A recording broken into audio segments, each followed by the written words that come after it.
Hello, my awesome pre-calculus students. Hopefully you're having a great day.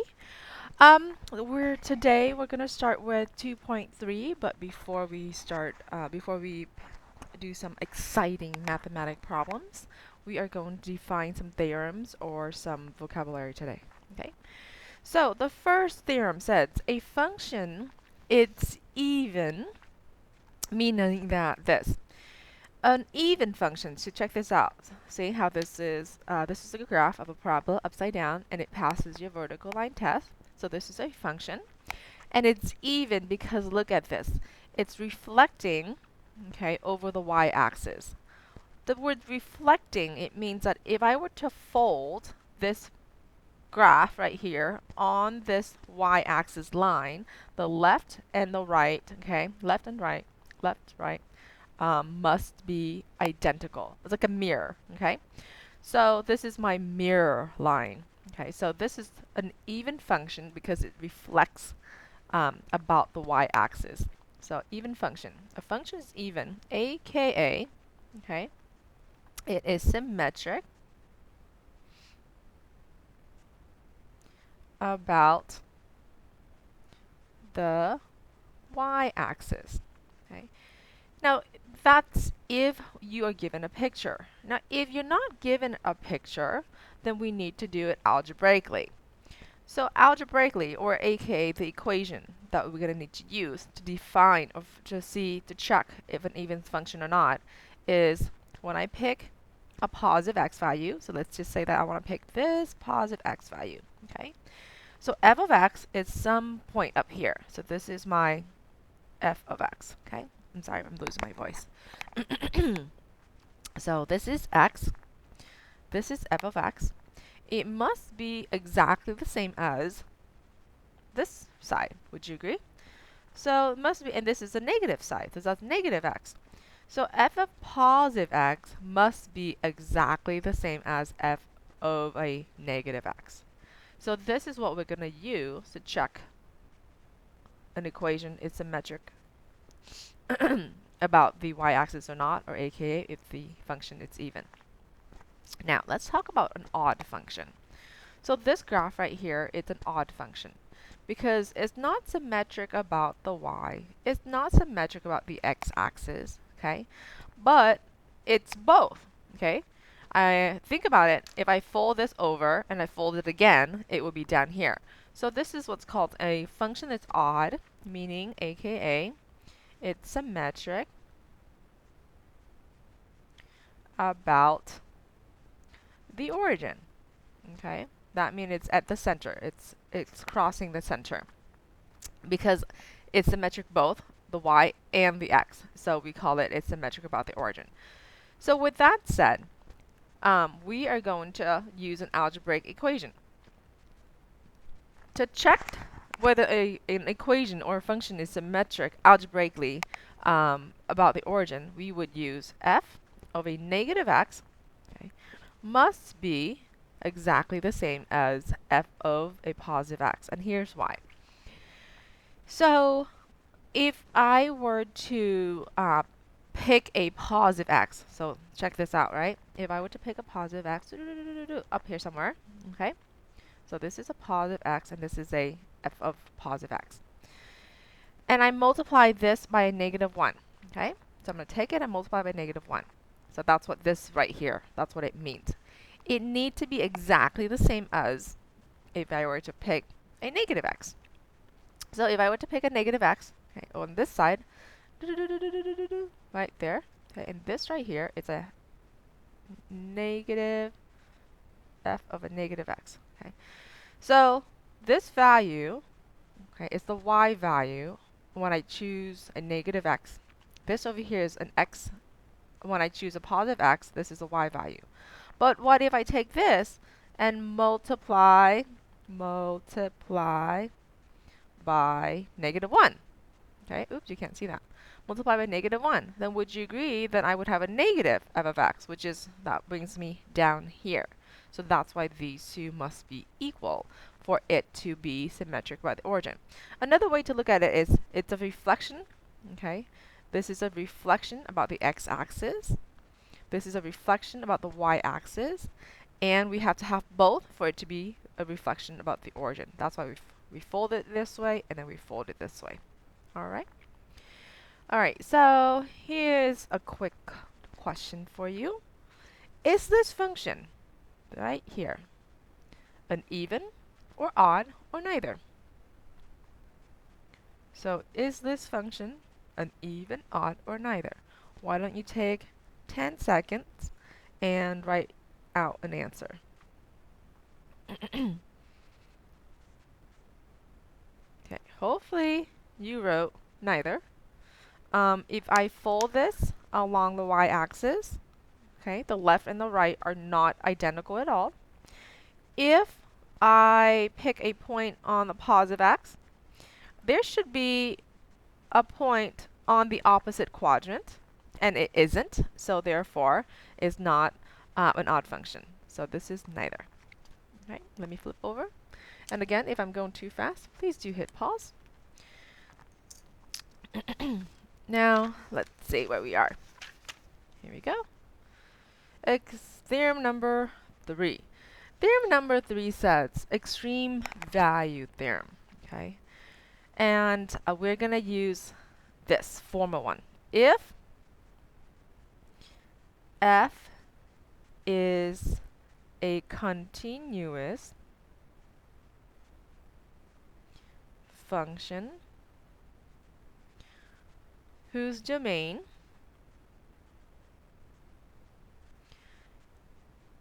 is a closed interval, so we're going to go, because it's closed, we're going to use the square bracket from a to b, then f has an absolute maximum and an absolute minimum. Okay, so let's really talk about it. The two things I want you to understand is absolute maximum and absolute minimum. Absolute max is when it is the highest of the highest. Okay, absolute minimum is when it's the lowest of the lowest. So let me just give you a little sketch. Okay, let me give, there you go. Right, there's a little graph. I'm going to close this up, close that, and I'm going to open this. Okay, so notice how this is closed and this is open. Now it says here, hey, if I pick a closed interval, so that means, I'm trying to get a pencil. Or, let me see, let me get a different marker. Let's just say I want to pick anywhere from here to here. Okay, this is my interval. Alright? It doesn't have to be the entire graph. It just has to be, okay, that's my closed interval. Let's call this A, and let's call this B. Then it says I have a domain on this function from anywhere from A to B, and keep in mind, A to B is any value I want. It doesn't, as long as it's on the function. Then f has an absolute maximum and an absolute minimum. An absolute max means, hey, what is the highest point possible? So if I go like this, okay, look at this. Would you agree that's the highest possible point? So this is your absolute max. Okay. Well, absolute min is the lowest of the lowest. So if I keep going, okay, technically I don't have an absolute minimum, and that's okay. Okay, because, well, for the entire graph I don't have an absolute minimum. Okay, so the entire function I don't have an absolute minimum because this function right here goes down forever. But if I were just to cut it off, okay, so let's just say that if I just pick from here to here and I'm not going to have this piece, if I do have this piece, then this function is not, I don't have an absolute minimum. But if I close that up, okay, so if I close that up, then because if I close that up, there's no more arrow. So this right here is technically the lowest of the lowest. So this is what we call an absolute min. Okay? So absolute min and absolute max are two locations where you have the highest of the highest and the lowest of the lowest. But remember, if this arrow goes down forever and I pick this entire function, my a to b is the entire piece, then I technically don't have an absolute min because this arrow indicates it's going to go lower than this. Okay, so that's what the extreme value theorem says. Next, we're going to find the slope of the secant line theorem. And anytime you see the word slope, it just means the change in y divided by the change in x. Okay, so formally, we're going to write this as the rate of change of a function f from a to b equals the slope of the secant line. Okay, so notice how they're using this very formal definition here, which I should zoom in for you to see. Okay, so it says here m is the slope, sub sec, which is the secant line, short for secant line, equals to f of b. That means this is y sub 2. This is minus f of a, which is y sub 1, all over x sub 2 minus x sub 1. Now in algebra 1, okay, we did the same thing. We said m equals y sub 2 minus y sub 1 all over x sub 2 minus x sub 1. Okay. And then if you have chemistry or physics, they might use the symbol delta, means the change in y, divided by the change in x. So this symbol means the change. Okay. So all of that is sort of a review from Algebra 1, except they're using fancier terms than the slope. Okay, so the rate of change. So you see a rate of change is really nothing but finding a slope. Moving on, some more vocabulary. Here you go. And important. These are super important. All right, increasing. A function f is increasing on an open interval. Let's call this interval I. Okay, so I is just from a to b if you wish.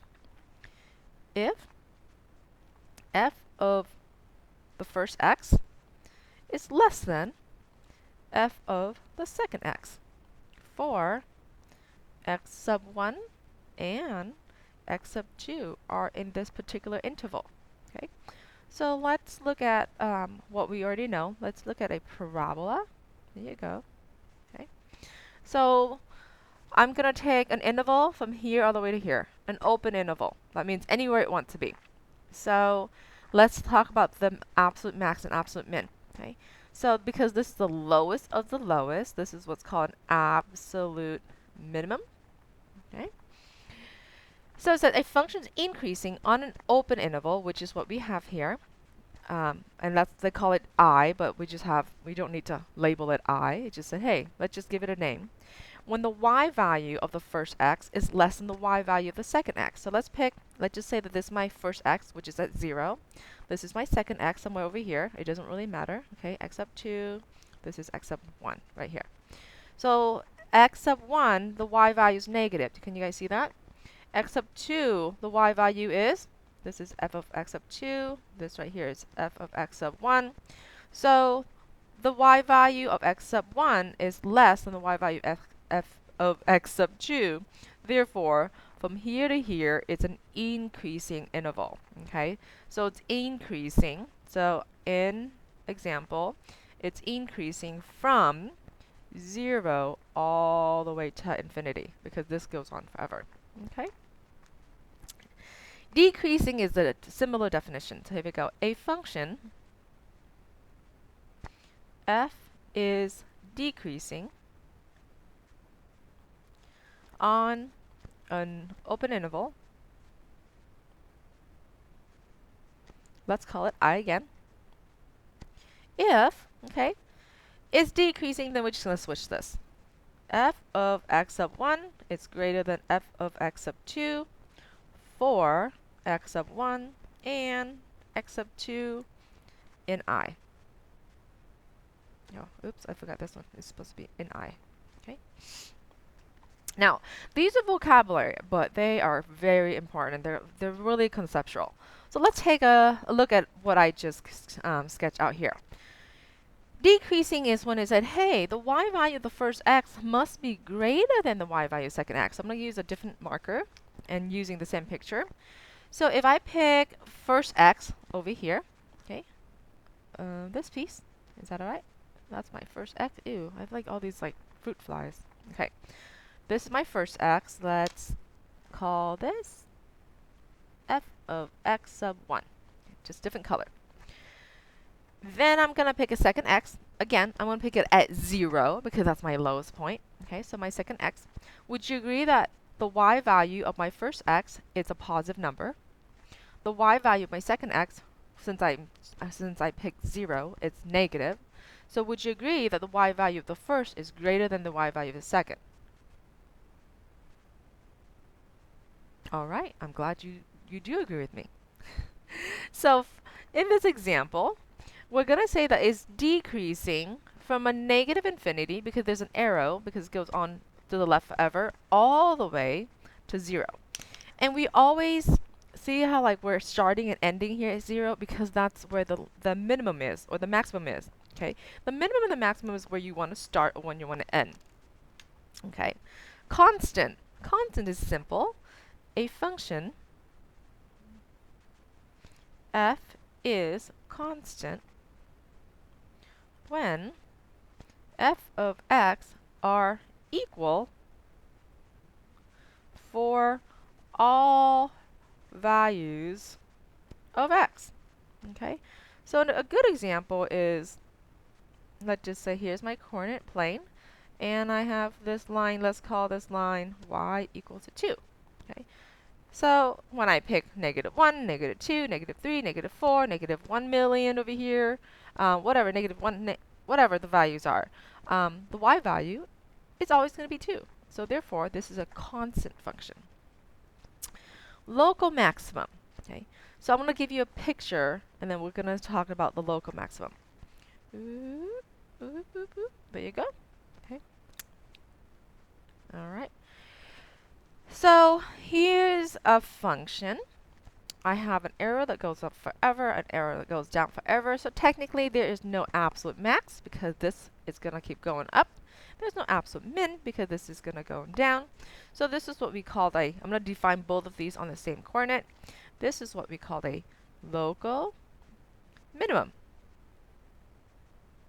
Okay, local minimum is it's a point that is not the highest, I'm sorry, not the lowest of the lowest. And then this is called a local max. Okay, so that's what we are defining this as.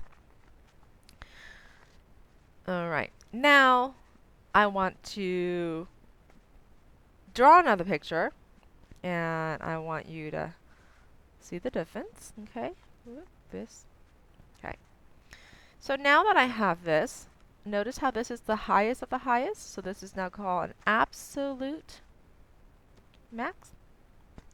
This is an absolute, because I closed it, absolute min. Okay. This is called a local max. See the difference between the two? This is called a local min. All right. But keep in mind that an absolute max can also be a local max. Okay? And an absolute min can also be a local min. But a local max and a local minimum cannot be absolute. Okay, so I want to clear that up. So an absolute, both minimum and max, can also be a local. But a local max and local min cannot be an absolute. Okay, moving on to our next page, which is the last two definitions here. All right, looks like we've already defined these, so we are not going to define this anymore. So we're just going to skip this. Okay, omit already defined, okay, on previous page.